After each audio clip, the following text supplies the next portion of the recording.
What is going on YouTube? So today I want to take a very in-depth video of my 1987 Mitsubishi Starion.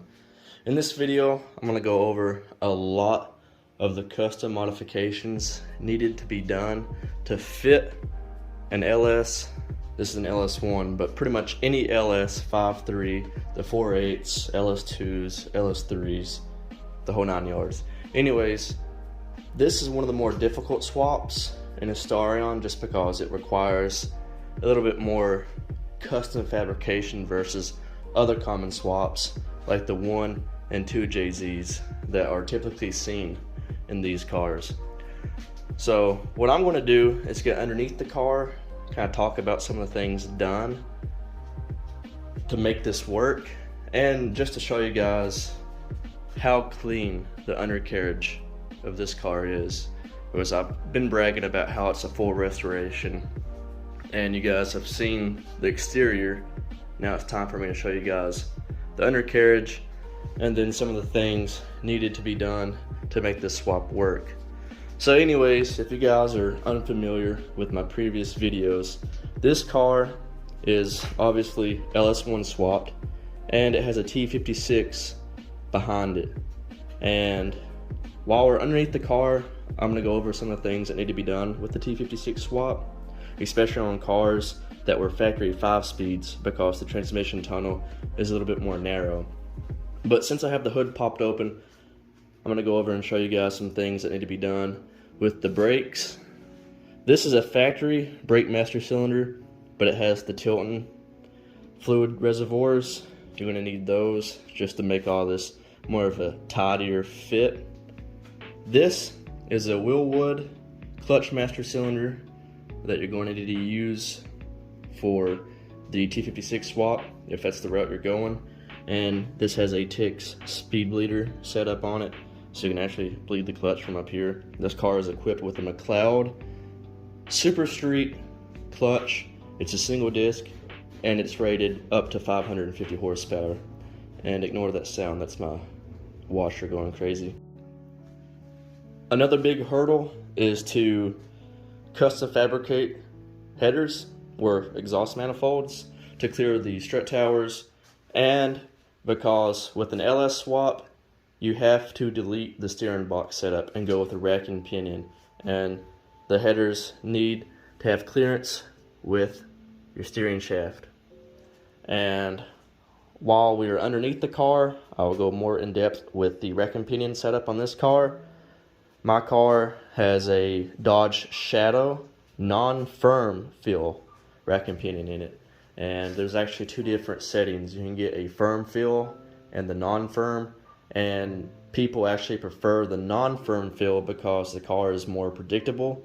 At highway speeds, the power steering doesn't feel as twitchy. But if I could do it all over again, I would recommend a 240 SX rack and pinion. And what most people do is actually just weld in the entire K-member from a 240 SX onto this car, and you get upgraded spindles and you can upgrade the brakes with that setup. And another thing is fitting a aftermarket radiator, because you really don't have much clearance once the LS is tucked in there. As far as width, this car does great. It's just the length, it kind of, everything is a little smushed together. This is a custom aftermarket radiator. It's a single fan setup. It actually does pretty well with keeping the LS1 cool. It's summer in Tennessee, so it's very hot. They're around 80 to 90 degrees, and this car, stopping to go traffic, has never given me any overheating issues. The intake, this can actually, you can do it one of multiple ways. It's just whatever works best with your setup to try to get the intake and the mass airflow sensor scaled to however you route it, which you're going to have to get a custom tune for this car anyway if you want to run the factory LS computer, unless you're going standalone. That way you can delete VATs and then just have the MAF sensor rescaled. Battery needs to be relocated. This is a custom tray with a ATV battery setup. It's very small, very practical, but Eventually I may truck mount this and put a larger battery back there, but for right now it's working. It's an AGM battery, so it does pretty good. Coolant tank, this is custom. I'm not exactly sure what this, you can source it from anything, whatever works within your budget and what you can source. But to me, this looks like a Ford setup. That's like the expansion tank cap on the coolant reservoirs that I'm familiar with on Mustangs. My Shelby's had these same exact pressurized caps that you can just slowly open and relieve pressure. So that's the majority of stuff that you're going to need to attend with, and this is stuff that I can just point out right here with the hood open and the engine just sitting here in our faces. And this car is just equipped with hood struts, D2 coilovers. These are actually Motocam 360 struts, and I have their 2-piece splitter on the front. I actually just received that. Put LED fog lights in here, so ignore all the fingerprints. And I also recently upgraded the headlights. Matter of fact, I'm just going to pop those up and kind of show them off because I'm pretty excited about them. The LEDs are yellow. I know I talked about this in my last video, so here's a quick update. Got them in, installed, and I used a adapter to make sure the high beams and the low beams work. If you guys are interested in that, I can go more in depth in a separate video. So now I'm going to grab my lot and I'm going to crawl underneath the car and talk about some more modifications you guys are going to have to do. Okay, so crawling underneath the car, you can see this car has a front sump oil pan on it that's actually sourced from a Pontiac GTO. You're going to need to use a GTO oil pan or some type of front sump pan to clear the cross member. And you can see there's a custom bracket made, an additional little plate to go on the K member for the rack and pinion. Let's see, there's a better view of the radiator right there. Coolant lines, AC lines, all of that stuff is custom. You just have to kind of source those out yourself. That's the really nitpicky things that comes down to an engine swap. So let's squeeze underneath here some more. I'll show you guys the custom motor mounts out there. You can see how clean everything is under here. This is a very low mileage LS1. I think it was sourced from a Trans Am that had 39,000 miles. So there's the T56. Now I'm gonna pause the video and crawl underneath the transmission. So here we are. You can see the header wrap on the exhaust. But here's the T56 underneath, and the trans tunnel needs to be cut and heightened to clear the T56 because the transmission itself is physically taller. Now, I'm not sure with the automatic cars, but the transmission tunnels are larger, so I'm not sure how much trimming and cutting needs to be done. But with a manual, the original 5-speed manual transmissions, the transmission tunnel on those cars definitely have to be cut and extended. And as you can see,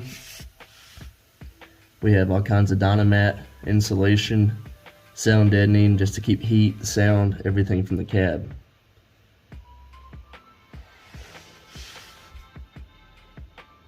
And brakes, calipers, pads, rollers, everything's brand new up front. All the bushings, tie rod ends, ball joints, all brand new, great shape. This exhaust is custom, and it comes into a Y to a single exit exhaust.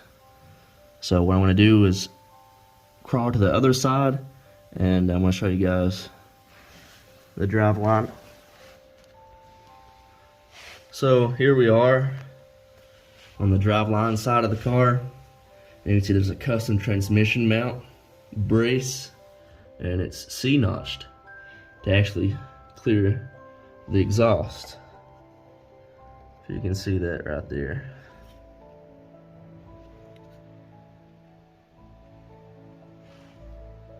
The drive shaft is brand new. The torque tube is brand new. Diff, axles. You can see everything's in great shape. Even the sway bar bushings are brand new. Rear calipers, brake lines, rotors, pads, brand new.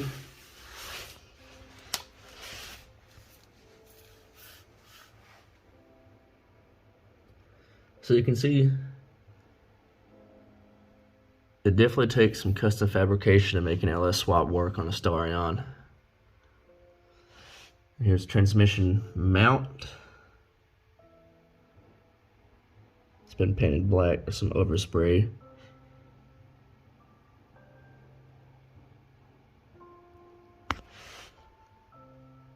But that's the majority of all of that needs to be done underneath the car. Now I'm going to crawl behind and show you guys the diff right quick.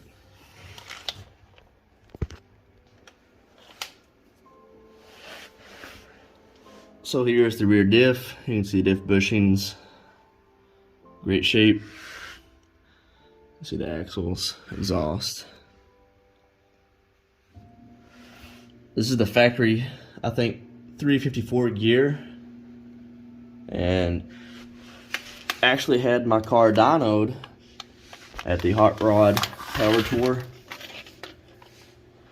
this past weekend, and the car made 301 to the wheels, and so far the diff is holding up pretty good. I'm not sure what the power limit is with a stock StarQuest rear diffs, but I'm planning on actually doing a heads cam intake build with this LS1, and maybe later down the road put an LSA blower on it. But until then, I'm just going to enjoy it. The car has a McLeod Super Street clutch, which is rated up to 550 horsepower, which is crank. So we have decent clutch, of course, factory OEM AC Delco throwout bearing, slave cylinder.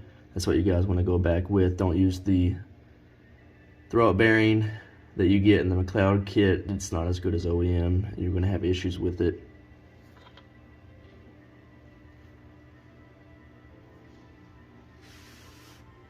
So yeah, here's pretty much the entire tour of the underbody of my LS1 swap Starion.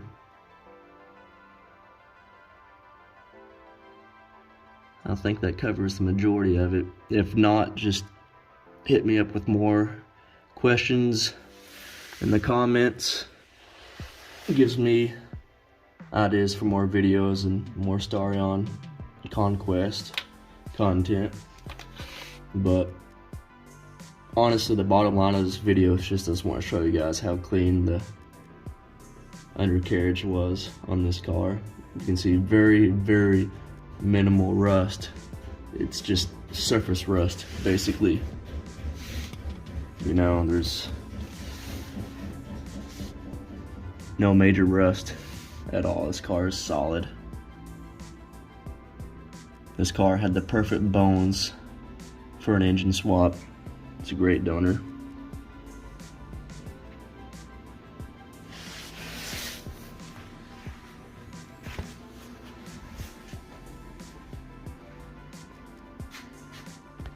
The T56 actually, you know, almost fits in the factory location as far as the shifter goes. So that worked out pretty good.